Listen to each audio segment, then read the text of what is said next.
Good afternoon, friends. I will straight away jump to the program, skipping the formality parts, other than welcoming all the guests who are present on the dais and also as participant also.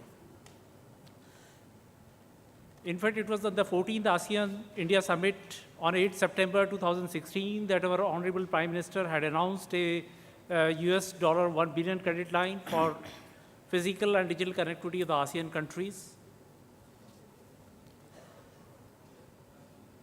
And as far as Telecom Equipment and Service Export Promotion Council is concerned, so we have prepared a set of the projects for all the 10 ASEAN countries. And all these projects were shared by our the Ministry of External Affairs during the ASEAN meeting. And that is a starting point when the announcement was made. And immediately after that, we had a meeting with the ASEAN ambassadors in Delhi.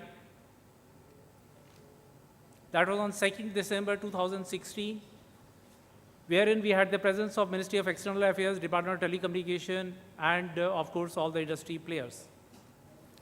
As far as Telecom Equipment and Service Export Promotion Council, it is set up by the government for promoting the support of all initiatives as far as the export of telecom equipments and services are concerned from India. We play a crucial role in furtherance of the telecom exports from India, and we are assisting not only the Indian companies, but also we are assisting the foreign administrations for formulation of their projects.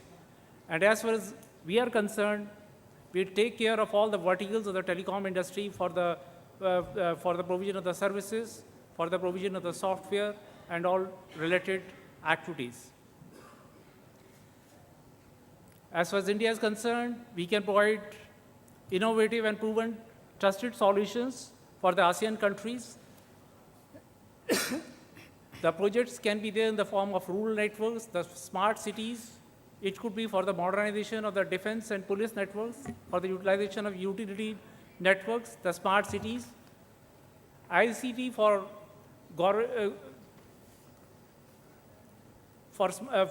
Internet of Things, M2M communication, e-governance projects, and then, of course, the knowledge networks. So they are also, as far as we are concerned, through our industry, our partners, we can provide support to the various countries. Some of the projects which we had prepared for the 10 ASEAN countries, they are listed over here. I'm not going into the details as far as these projects are concerned.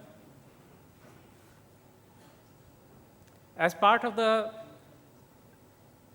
initiatives in support of the projects, we had a discussion with the government of Myanmar at Naypyidaw on 7th December last year. So these are some of the pictures taken from the event over there. Our Director General from Myanmar also we had met over there. We had similar dialogue with Vietnam in April this year when 29-member delegation had come from Vietnam.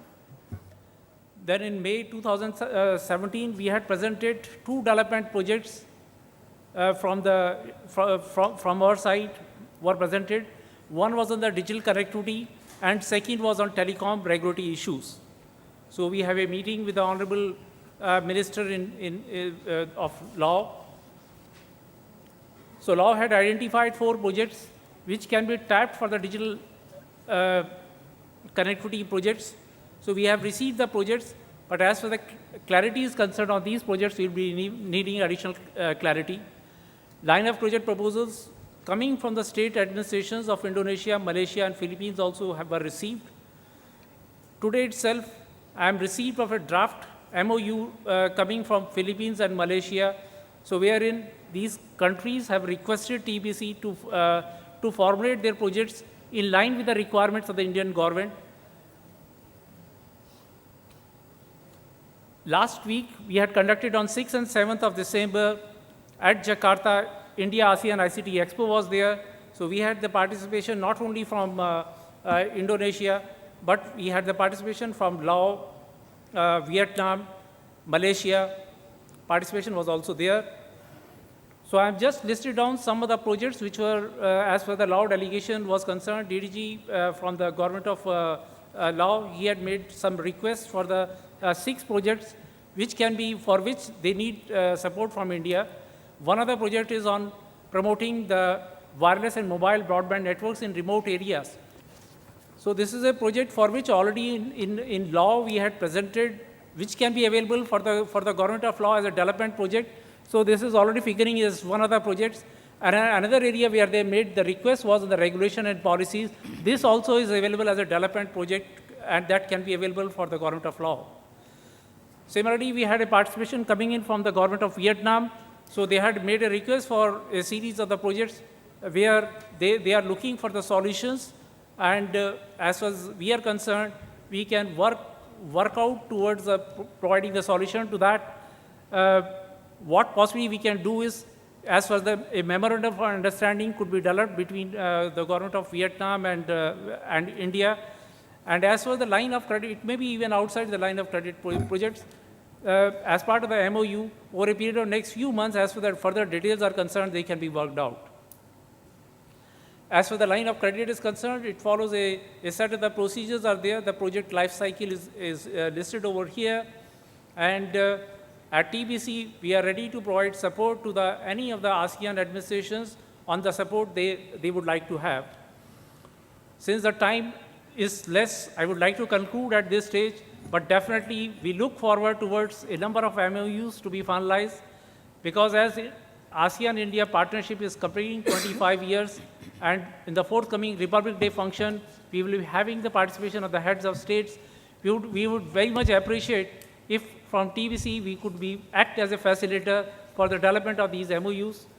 And hopefully in the afternoon and today and even tomorrow, we can have some more detailed discussions with the participating ASEAN countries. Thank you.